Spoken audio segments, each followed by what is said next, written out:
Dan selanjutnya mari kita coba simak beberapa sentimen yang berkembang yang berhasil dihimpun oleh tim redaksi kami dan diproyeksikan akan mempengaruhi pergerakan indeks harga saham gabungan, baik dari domestik maupun internasional, dan informasinya apa saja. Mari kita simak tayangan berikut ini. Pengajuan tunjangan pengangguran Amerika Serikat turun selama 5 pekan berturut-turut ke level terendah sejak pertengahan April, menunjukkan pasar tenaga kerja tangguh. Data Departemen Tenaga Kerja yang dirilis menunjukkan klaim tunjangan pengangguran pertama kali turun 7.000 menjadi 221 di pekan yang berakhir 12 Juli. Perkiraan median dalam survei Bloomberg terhadap para ekonom memperkirakan 233.000 aplikasi pengajuan. Untuk klaim berkelanjutan, indikator jumlah penerima tunjangan sedikit berubah menjadi 1,96 juta di pekan sebelumnya.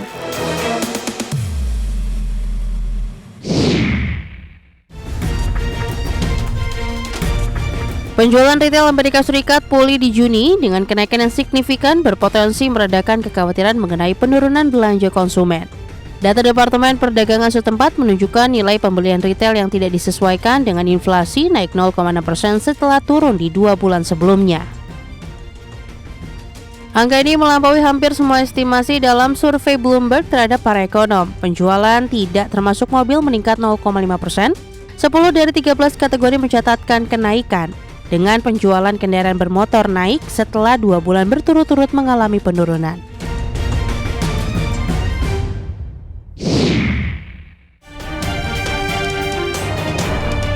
Dari Asia, Kementerian Dalam Negeri dan Komunikasi Jepang merilis indeks harga konsumen atau IHK tanpa memasukkan bahan makanan segar naik 3,3% year-on-year, melambat dari kenaikan 3,7% di Mei yang merupakan level tertinggi 2 tahun. Perkiraan median ekonom sebelumnya memproyeksikan kenaikan 3,4%.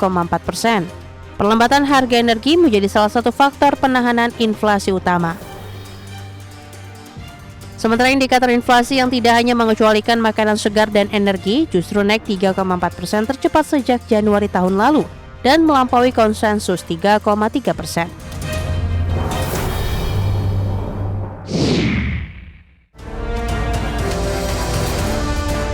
Dari dalam negeri, Bank Indonesia melaporkan aktivitas industri pengolahan atau manufaktur masih ekspansif di kuartal 2 2025 namun melambat. BI merilis PROM Manufacturing Index atau PMI sebesar 50,89% di kuartal 2 2025. Laju ekspansi tersebut melambat karena di kuartal 1 2025 berada di 51,67%. Raihan ini juga menjadi yang terendah sejak kuartal 1 2023 dan terlemah dalam lebih dari 2 tahun terakhir. Berdasarkan komponen pembentuk, mayoritas komponen berada pada fase ekspansi atau volume produksi, volume persediaan barang jadi, dan volume total pesanan. Berbagai sumber, IDX Channel. Kita beralih ke informasi indikator perdagangan lainnya, pemirsa, di mana nilai tukar rupiah cenderung menguat jelang libur akhir pekan di tengah pelemahan indeks dolar Amerika usai naik tinggi di perdagangan sebelumnya. Dikutip dari data RTI hingga perdagangan Jumat siang tadi, rupiah menguat di 0,13% ke level 16.290 per dolar Amerika, di mana secara intraday rupiah sempat menguat ke level 16.280-an per dolar Amerika. Sebelumnya rupiah sudah dibuka menguat di 0,15% di 16.300 per dolar Amerika.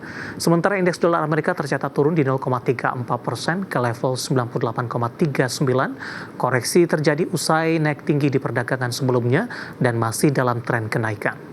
Pergerakan rupiah pasar keuangan global dibayangi pupusnya harapan akan pemangkasan suku bunga acuan Amerika di pertemuan The Fed September mendatang. Hal ini menyusul rilis data ekonomi Amerika menunjukkan ketangguhan di tengah inflasi yang diekspektasikan meningkat akibat kebijakan tarif Presiden Donald Trump yang menyeret pamor dolar Amerika Serikat. Langsung saja kita update seperti apa pergerakan nilai tukar rupiah terhadap sejumlah mata uang utama. Berikut ini dapat Anda saksikan grafis di layar televisi Anda, pemirsa. Pergerakan nilai tukar rupiah terhadap dolar Amerika Serikat masih bergerak di bawah 16.300-an, tepatnya di 16.286 rupiah. Kemudian terhadap euro di 18.926 rupiah, pound sterling di 21.889 rupiah. Kemudian terhadap yen Jepang di 109,52 rupiah.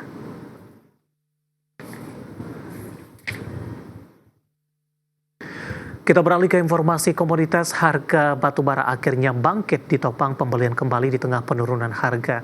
Harga emas dunia kembali melandai di tengah penguatan indeks dolar Amerika Serikat, sementara harga minyak mentah stagnan seiring tarik-menarik, sentimen tarif, dan isu serangan Iran.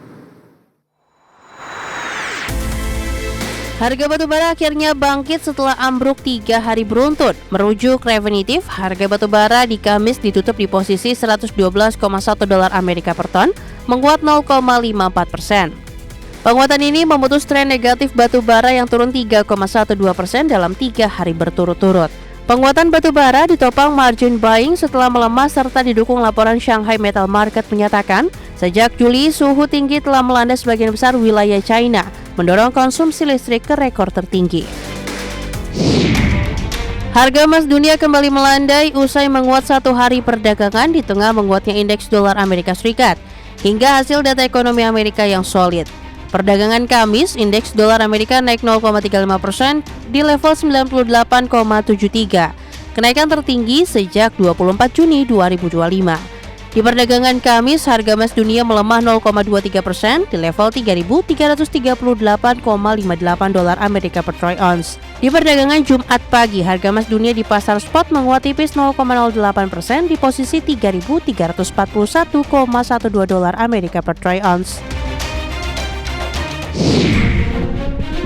Harga minyak mentah bergerak tipis di Jumat pagi waktu Asia di tengah tarik-menarik sentimen serangan drone di Irak Utara dan ketidakpastian kebijakan tarif Amerika Serikat. Dikutip dari Refinitiv, pukul 10.05 waktu Indonesia Barat, minyak Brent kontrak September di 69,50 dolar Amerika per barrel.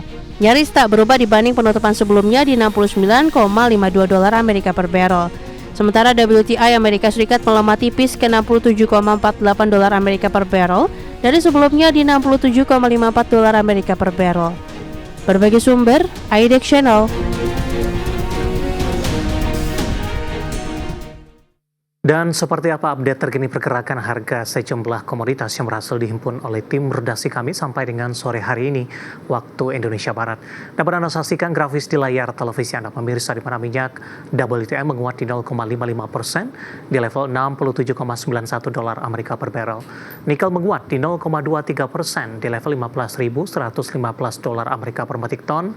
Emas juga menguat di 0,17% di level 3.350 dolar Amerika per troy ounce. Sementara CPO menguat cukup signifikan di 2,34% di level 4.311 ringgit Malaysia per tonnya. Dan mengawali perjumpaan pemirsa, saya akan sampaikan update pergerakan indeks harga saham gabungan di 30 menit jelang penutupan perdagangan di sesi kedua hari ini. Seperti yang kami informasikan sebelumnya, penguatan indeks harga saham gabungan sudah mulai terbatas usai naik tinggi secara intraday di sepanjang perdagangan hari ini.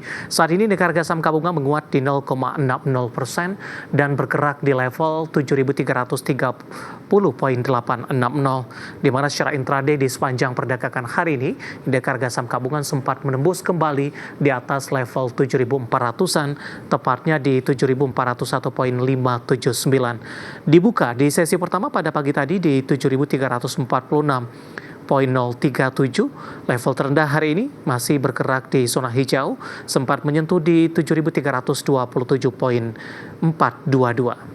Ya, saham-saham yang hari ini menjadi penopang penguatan indeks harga saham gabungan masih datang dari sektor teknologi. Meskipun pergerakan beberapa sahamnya penguatannya sudah mulai terbatas. DCII hari ini menguat di 9%.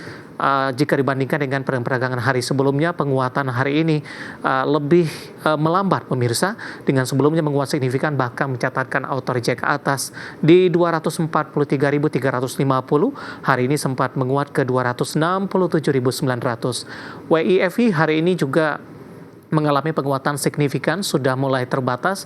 Intraday sempat menguat di atas 20%, saat ini menguat di 18% di Rp2.610 per sahamnya.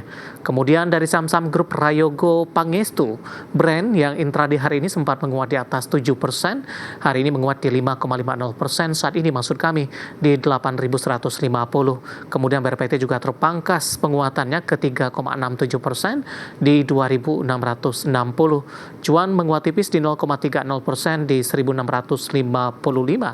Sementara untuk SSIA, ada kaitan dengan konglomerasi juga menguat 7% terbatas setelah intraday menguat di atas 8% hari ini di 2.840. Sementara CDIA yang baru saja melantai di Bursa Efek Indonesia dan per hari ini kembali mulai diperdagangkan setelah di-hold oleh Bursa Efek Indonesia, kembali mencatatkan auto reject atas 25% di 975 dan market cap-nya melesat ke 121,71 triliun rupiah. Sementara saham-saham yang hari ini menjadi pemberat, BBCA melemah di 0,59% di 8.475. Gotoh bergerak anomali ketika dari saham-saham teknologi lainnya mengalami penguatan yang cukup signifikan. Gotoh justru melemah cukup dalam 5%. Intraday hari ini sempat ke Rp56 dan merupakan level terendah dalam beberapa waktu terakhir. Antam juga tertekan di 1,66% di Rp2.970 per sahamnya. Updatean pergerakan indeks harga saham gabungan di 30 menit jelang penutupan sesi kedua hari ini dan semoga bisa menjadi salah satu referensi untuk Anda.